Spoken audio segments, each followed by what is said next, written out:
build on their defense, and as Stephen A. is saying, their running back, Lynch, who reportedly has been offered an extension despite early season reports that they may let him go because they needed to clear space to pay their quarterback. Remains under contract through 2015. Jermaine Kearse, Ricardo Lockett, and free agents this season are free agents this offseason. Meanwhile, Richard Sherman will undergo Tommy John surgery, which may require him to miss some of next season. They've been dominant for 2 seasons. So, Stephen A., what do you expect from them next year?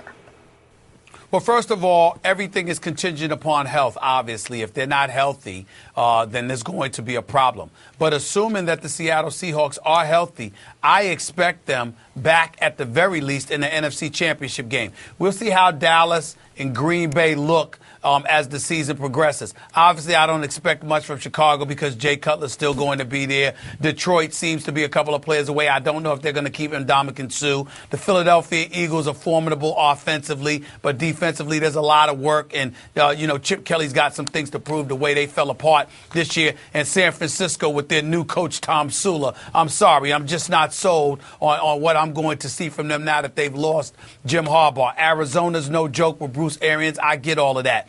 But Carson Palmer, we don't know how healthy he's going to be, and we don't know if they're going to be secure at the quarterback position. So I would say Seattle is definitely going to be formidable. I think they get back at least to the NFC Championship game because I think these Rough Riders are going to have some stuff to prove. I think the loss of the Super Bowl is going to sting them immensely, and I think they're going to come back next year with an absolute vengeance. We'll see how things materialize in terms of locker room turmoil and, injuries and all of this other stuff. But in the end, with that defense that got a little bit exposed not a little bit, but they got exposed in the Super Bowl against Tom Brady, I think these boys are going to come out like Rough Riders. Skip Bayless, Cam Chancellor, from what I'm told, had an MCL tear, had bone bruises, wasn't healthy. We know the situation with Richard Sherman. Earl Thomas actually had a bad game. He was missing tackles left and right all afternoon long.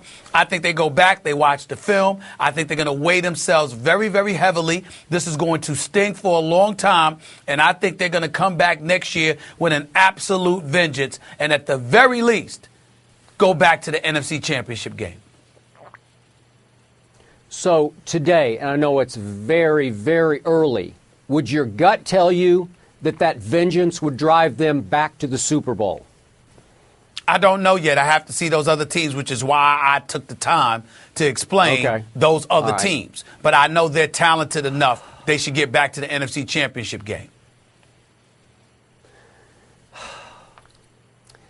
I agree with all the points you just made, but I'm not going to be as bullish on Seattle next year as I was this past regular season.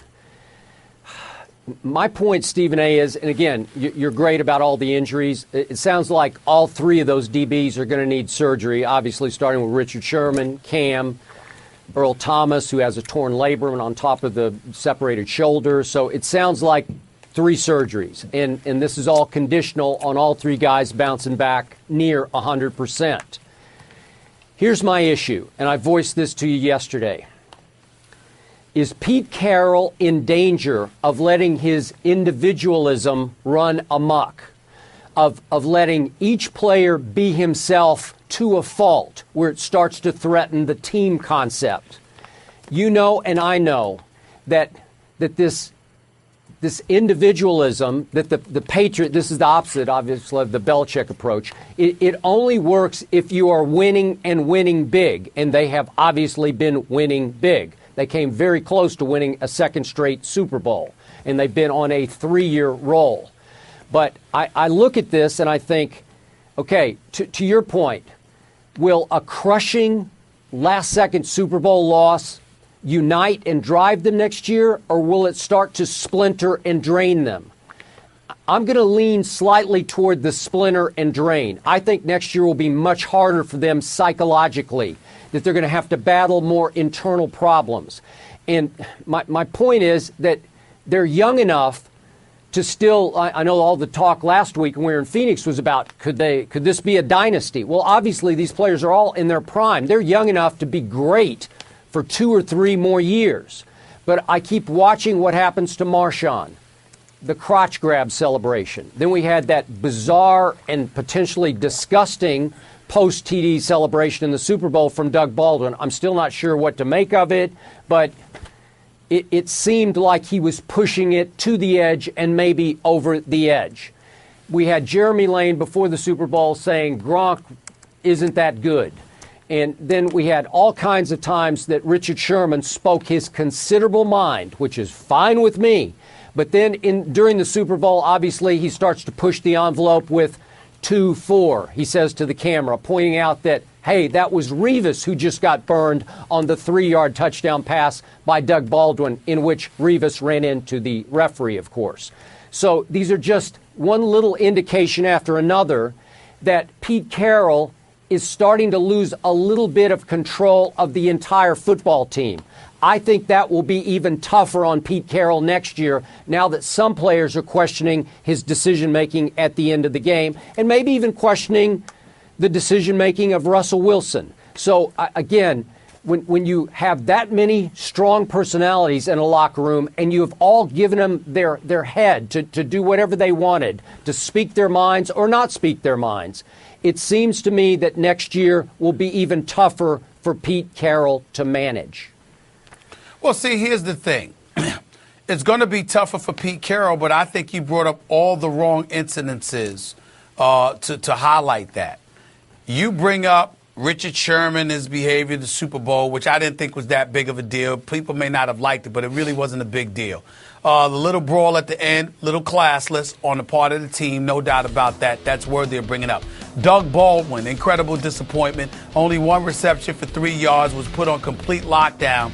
Scored a touchdown, some would say because Revis ran into the referee. But nevertheless, you know, you act like you're doing something to the football that wasn't suitable for 114 million viewers watching on television. So you've got that going on, okay? And I get all that. And Jeremy Lane and his talks about Gronkowski, and he ultimately broke his arm, and we get all of that. But I think the thing you're missing that perhaps is the most pivotal point is that these guys may have lost faith in Pete Carroll because of the decision that he made. You have to understand that there's a lot of people. Listen, if there's any truth whatsoever to the acrimony that allegedly existed or purportedly existed in the locker room in terms of the division, then could you imagine what that is now? Because you're going to have, don't tell me you don't have half that locker room, if not more, saying, what the hell was that about? How do we not give Marshawn Lynch the football? I'm telling you right now, I've sat there, whether it's text messages or phone calls or whatever. There's a whole bunch of cats that reached out to me yesterday. You got some cats in that locker room complaining about the fact that Marshawn Lynch did not get that football. That is a problem. We know Russell Wilson deserves his money, and he's going to get it. But beast mode, Marshawn Lynch also deserves his money, and he better get it. And because that's the reality, what you have is a situation where Pete Carroll has got to make sure that those troops believe in him the way they once did. They would walk through a wall for him. They believed in him. All of that stuff is true. But this is different now because you've got people, and you and I talked about it. We alluded to it yesterday, Skip. You got some cats in Seattle questioning why would Pete Carroll make that call? Did you not want Marshawn Lynch to get the MVP? Did you want Russell Wilson to get all the praise? Now, I heard Brock and others on Mike and Mike this morning poo-pooing all of that. But Mike Greenberg notably pointed out that these are reports that have been circulating and they're growing. There's a swell of momentum that's growing in that direction. Do I believe that Pete Carroll is sitting there saying, I don't want Marshawn Lynch to get the MVP? Don't be ridiculous. Of course, I'm not saying that. But I do believe that you can have your favorites and you can have your pet peeves and you can lean towards that in times of in crunch time because that's what you want to do without even giving it a second thought. No conspiracy attached to it whatsoever. But that's enough for a locker room of players believing that you wholeheartedly made the wrong decision to now look at you and say, am I supposed to ride with you the way that I used to? That's all I'm saying here. Yep. And I don't think that can be ignored, Skip. And that was all I was saying. I'm with you. Browns quarterback Johnny Manziel has entered a treatment facility, according